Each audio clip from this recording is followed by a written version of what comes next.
हरियाणा की मनोहर लाल खट्टर सरकार शिक्षा और स्कूलों के मामले में अब बिल्कुल पूरी तरह से बेशर्म हो चुकी है। सरकार को अपनी नाकामी को कोर्ट के अंदर कबूल करने में भी अब शर्म नहीं आती। सरकार ने हाई कोर्ट में हलफनामा दायर किया है और इस हलफनामे के मुताबिक ही सरकार खुद बता रही है कि हरियाणा के सरकारी स्कूलों में 8240 कमरों की कमी है, जिसमें से 10 साल सरकार में रहने के बावजूद दिसंबर 2024 तक वो सिर्फ 1000 कमरों का ही निर्माण कर पाएंगे। ऐसा सरकारी हलफनामा है, ये हम नहीं कह रहे हैं।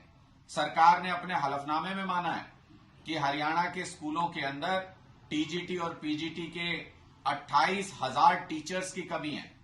ऐसा हरियाणा सरकार खुद को बोल रही है, ये हम नहीं कह रहे हैं। सरकार ने इस हलफनामे में खुद माना है कि केंद्र सरकार की योजनाओं के और हरियाणा सरकार के बजट के अलग अलग योजनाओं के 10,000 करोड़ रुपए जो हरियाणा की शिक्षा पर लगने थे, जो हरियाणा के स्कूलों पर लगने थे, वो सरकार ने वापस सरेंडर कर दिए, इस्तेमाल ही नहीं किए।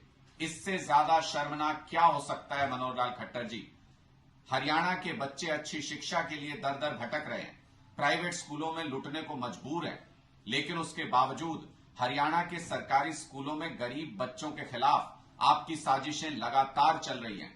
न बिजली पानी की व्यवस्था सही है, न टॉयलेट की व्यवस्था सही है, न टीचर्स स्कूलों के अंदर हैं, न कमरे बने हुए हैं, न बेंचेस हैं स्कूलों के अंदर। किस तरह की व्यवस्था बनाना चाहते हैं, किस तरह के स्कूल हरियाणा के बच्चों को देना चाहते हैं कि 5 लाख रुपए का फाइन हाईकोर्ट ने कुछ दिन पहले हरियाणा सरकार पर लगाया था इन सब नाकामियों की वजह से, और कहा था कि हलफनामा दायर करें कि कब तक सरकार ये काम कर पाएगी और क्या असली स्थिति है।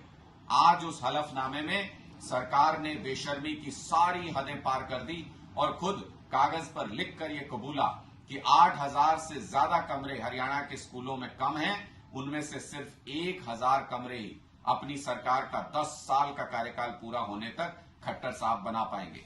कबूला सरकार ने खुद कि पीजीटी और टीजीटी के 28,000 टीचर्स की कमी है। कबूला सरकार ने खुद कि हरियाणा के सरकारी स्कूलों में शिक्षा व्यवस्था बदहाल है, बुरी हालत है।